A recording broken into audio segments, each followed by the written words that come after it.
Quiet, please.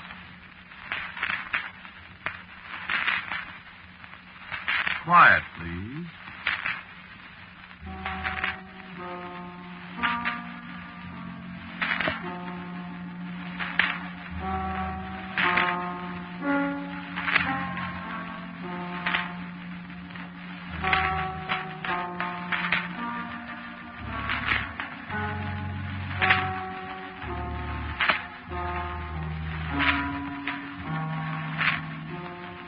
Mutual Broadcasting System presents Quiet Please, which is written and directed by Willis Cooper and which features Ernest Chappell. Quiet Please for tonight is called Come In, Eddie.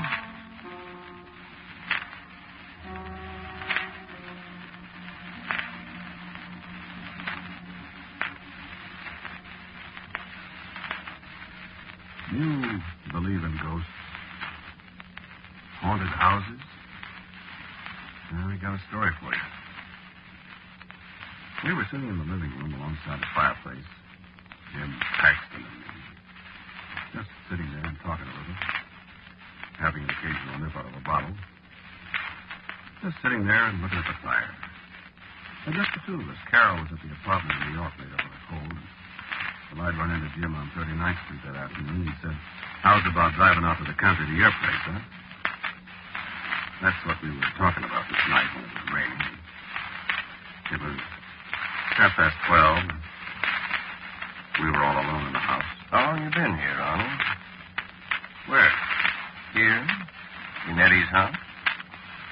This is my house. It is now. But don't forget it. No. You feel funny living here? No. I would. Yeah, I suppose you would. Eddie ever come around? Are you kidding? No. Does he? Well, how could he? Well, he liked the house pretty well. Yeah, if he came around now, he wouldn't recognize it. I couldn't see what you'd done with it. It was so dark when you come in. I'll show you in the morning. Good. Fire feels good. Yes. Yeah, where you been all this time, Jim? Different places. You stayed right here, huh? Here? In New York. I think maybe Carol and I'll move out here, though, permanently in the spring. Not for me. Nobody asked you.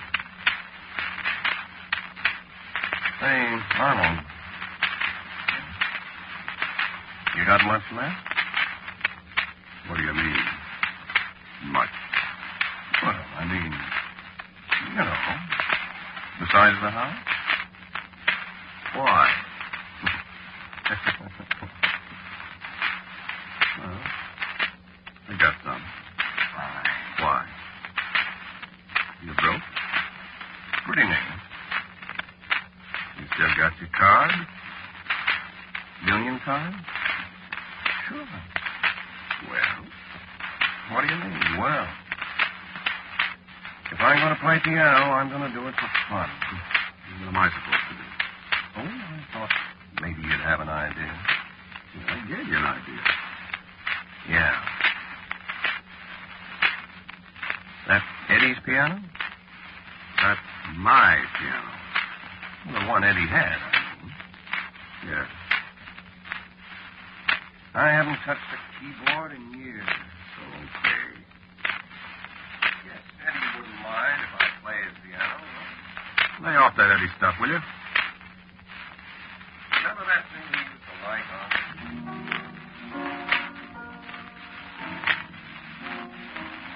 That Cesar Franck D minor symphony thing?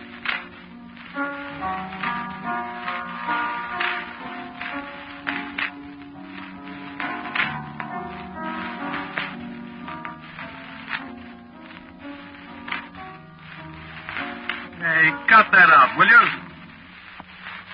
What? Yeah, leave the piano alone. Okay.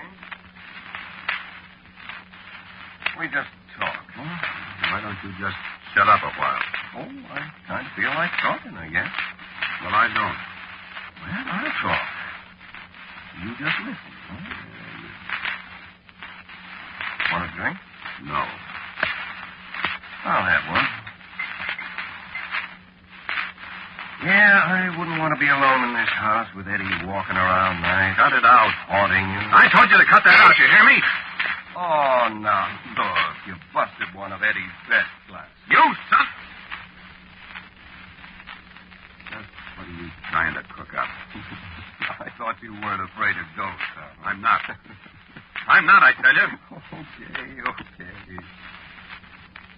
are you up to, Jim? I just thought maybe get your mind on Eddie for a little while. Why? Well, I'll tell you, Arnold. I gotta have some dough. Oh. I get it. Good. And the answer's no. I mean, I gotta have it. Well, listen, you got the big half when... When we murdered Eddie?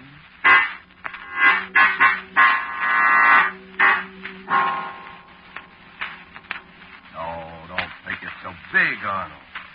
There's nobody here but you and me.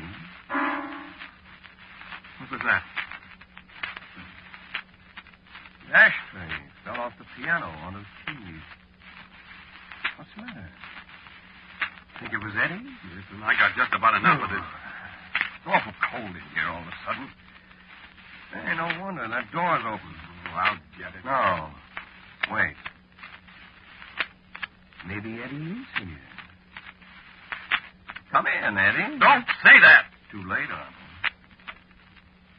Shut the door, Eddie.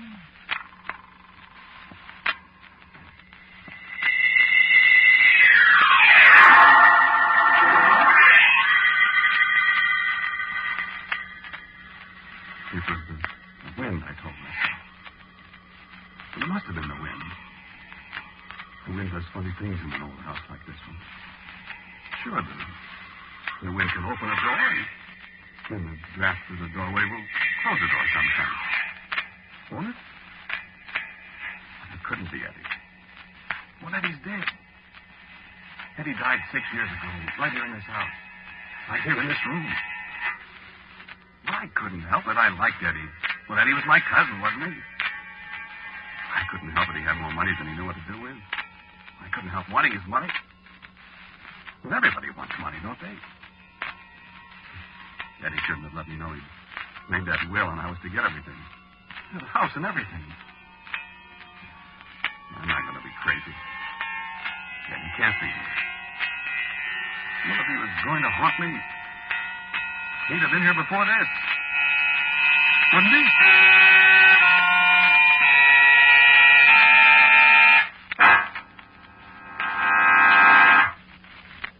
Well, there isn't any way out of it, Arnold, you see? I gotta have dough. Now. And I won't give it to you. Now, look, Arnold, let's be reasonable. You let me have this dough, and I'll go away, and I won't come back.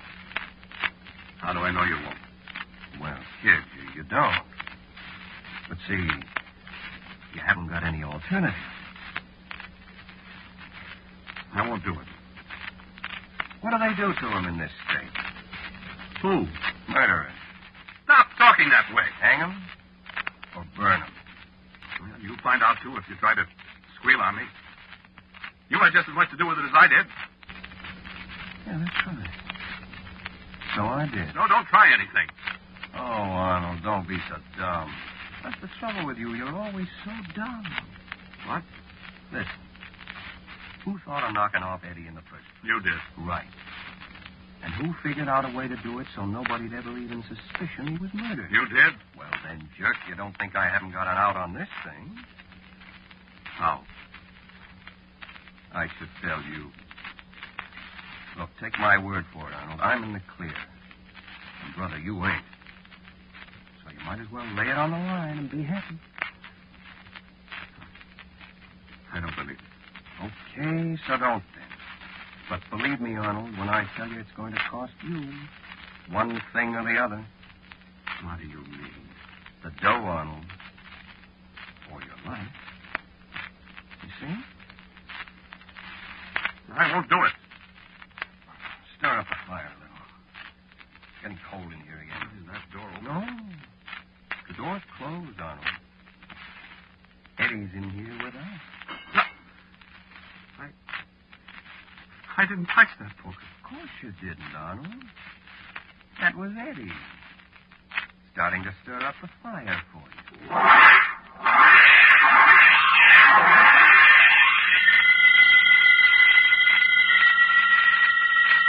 There's no such thing as a ghost. Well, when people are dead, they're dead. They don't come back to haunt other people. Jim Paxton was playing some kind of a trick on me, just like he tricked me into killing Eddie. Well, I would never have thought of it till he suggested it. And I used to lie awake nights thinking how fine it would be if Eddie was dead and I had all his money. And I remember how Jim Paxton worked on me. I remember how he said Eddie would be better off because he was so sick all the time. And during that time he told me he'd figured out a way to kill Eddie so that nobody'd ever have the faintest suspicion. And he kept talking about what we could do with all the money Eddie had. And Eddie, in the next room with that crystal cocktail shaker of his, calling to us to come and have a drink with him. He was so lonesome. And the two of us would drink with him. And he never knew what we were thinking over the rims of our glasses.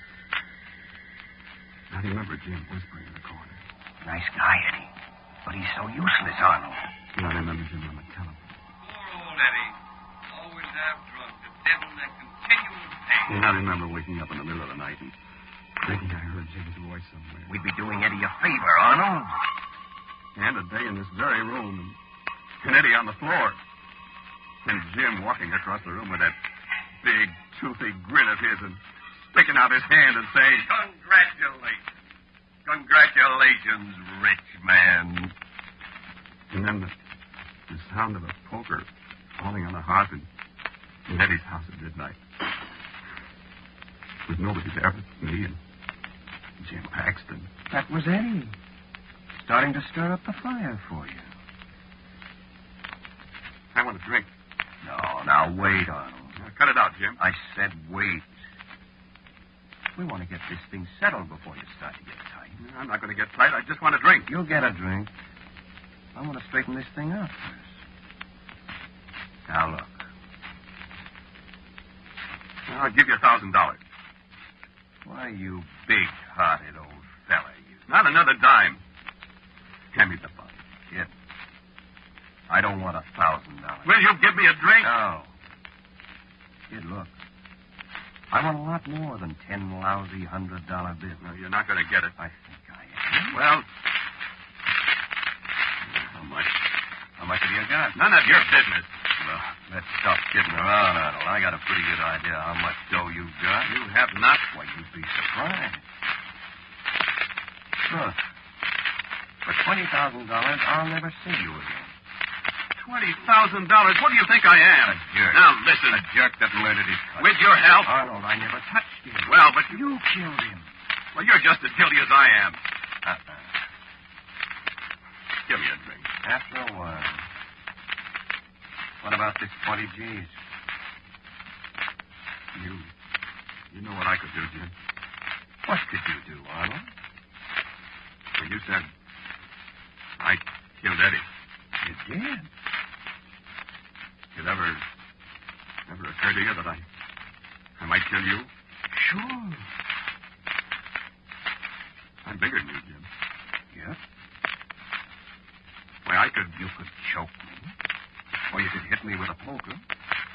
Or maybe you got guns here. You could shoot me with. I think I will kill you. Do, huh? Yes, I do. Wait a minute, Arnold. Why should I? Well, I'll tell you. Arnold. Go on. See, the trouble with you is you're so dumb. Dumb enough to kill you. Yeah, that sure would be dumb, boy. Yeah? Look, kid. I told you I got an out if I have to turn you in. I was smart enough to figure that out so nobody can touch you. What's that got to do with me killing you? Well, Arnold, boy, if I was smart enough to figure out a foolproof way of knocking off your cousin, and if I was smart enough to dope out a way to keep my nose clean if they hang you, well, wouldn't I be smart enough to have an angle that'd keep you from bumping me? What do you mean? You know, one of the reasons I like you, Arnold, is you're so simple-minded. Look, don't you ever go to the movies or listen to the radio or read a book? What are you talking about? Okay. Look, there's a little note written to a certain guy that spills all the works about how Eddie got knocked off. And this little note, Arnold, is in the hands of a certain other guy. If I don't call him up or come see him for 24 hours, he mails the note. You see how simple? I don't believe it. Okay. Knock me off and see. You know, Jim, I was thinking. Well, what do you know about that? I was thinking, wouldn't it be funny if Eddie was here? Funny? Oh. You know, if Eddie was here listening to us two talk about how we Murdered is the word, Arnold. all right, murdered, how we murdered him. You know, I don't think he knew who did it. I never thought of that. I don't think he did. He was standing there, right over there. I remember. And he had his back turned to both of us. Let's not go into the details, Arnold. I remember it well Well, enough. I was just thinking if he was here, finding out that we murdered him. Now we're talking about getting rid of each other. Yeah. He'd get a great kick out of it. Eddie had a terrific sense of humor. Yeah. He also had a terrific sense of getting even with people, Jim. Yeah, I know. But if he was here, listening to all this, you know what he'd be thinking about. Getting even. Yeah. Well, so okay, he's not here. You sure? Look, that was the wind blew the door open. Yeah. And I knocked the poker over. How could you? I kicked the base of the stand. Scared you, huh? No kidding. No kidding, did you? I did. Then you don't think Eddie is here? Are you nuts? Well, sure. How could it? I mean, there aren't any ghosts. Are there? Well, not to change the subject, boy, but what about my money? I got to think about it. You ought to have your thinking all done by now, boy. I've laid it on the line for you. It's open and shut. Give me a drink. Go ahead. Wait. What's the matter? Listen. What is that? I don't know what it sounds like. Eddie's cocktail shaker. Yeah. Who else is in the house? Nobody. Don't kid me. I'm not. Listen. Jim. Quiet. Listen, Jim. Listen, that's the way Eddie used to shake up those daiquiris. You remember? Listen. Chink, chink, chink, chink, chink, chink. Remember? Eddie. Always in the library. Making a drink. Maybe he heard you asking for one. Cut it out. Go see what that noise is. Not me. It's from the library. Jim. Maybe it is Eddie. Go see. No. Listen, if you're pulling a gag on me... Jim, I'm not. I'm telling you. Where is that cocktail shaker of his? In the library. I put it in there just the other day.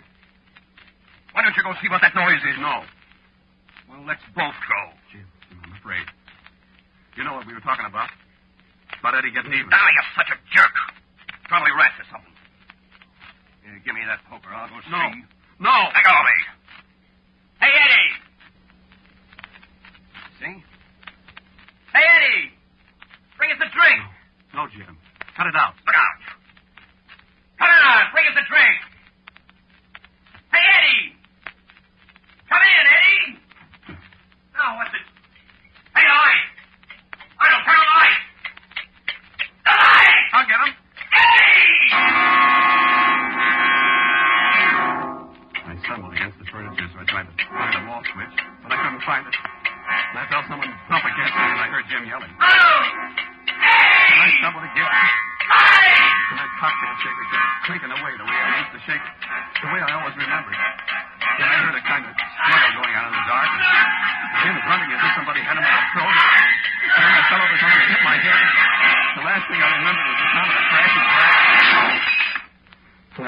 cold on the floor. And then slowly, I drifted back. The lights were still out, and I could smell the familiar smell of spilled liquor. The daiquiri cocktails from a crystal shaker. And nobody in that house had had a daiquiri since the day Eddie died. And I heard something. I heard the piano. And the music was that old favorite of Eddie's, the one he used to play, the one Jim had started to play from the Cesar Frank D minor. And I called, Jim! Hey, Jim! But the music went right on, and Jim didn't answer. And then the doorbell started to ring, and the music stopped. And the lights went out.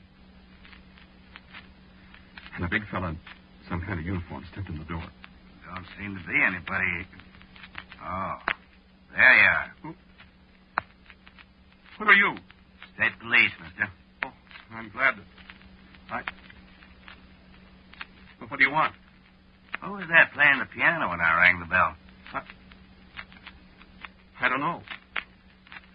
Well, get up off the floor. Where's the... What? Where's Jim? Jim? Is this Jim here, mister? Where? Here. And I looked. Jim was beside the fireplace. And he was dead. And beside him was the shattered remains of the crystal cocktail shaker that had been Eddie's. You do this, mister? Where did you come from? You do this? Who sent you here? Well, I'll tell you. Some guy called up and said there was murder being done here, and we'd better get here quick. So, no, don't try any monkey business with me, mister. There's another officer right outside the door, and he's got a Tommy gun, and he's got his eye on... This fellow who told you, officer? That I'm going to find out. Stick out your hand, will you? That's it. I don't know who he was. He just said, this is Eddie speaking. I said, Eddie who? And he laughed and said, just Eddie. Well, that's all I know.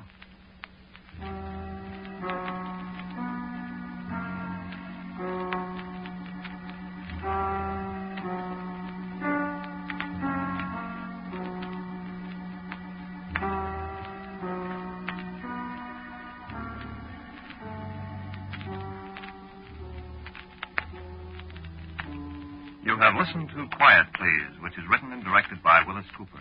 The man who spoke to you was Ernest Chappell. And Les Tremaine played Jim Paxton. Arthur Core was the police officer.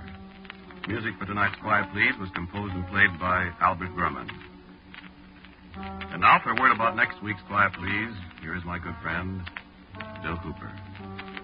I have a story for you next week about what sometimes happens to explorers who go places they shouldn't go. I call it Some People Can't Die. And so until next week at this time, I am quietly yours, Ernest Chappell. This is the Mutual Broadcast. Spooky Ventures is the home for spooky content and spooky merchandise on the web. Check it out today at spookyventures.com. And remember, always keep it spooky.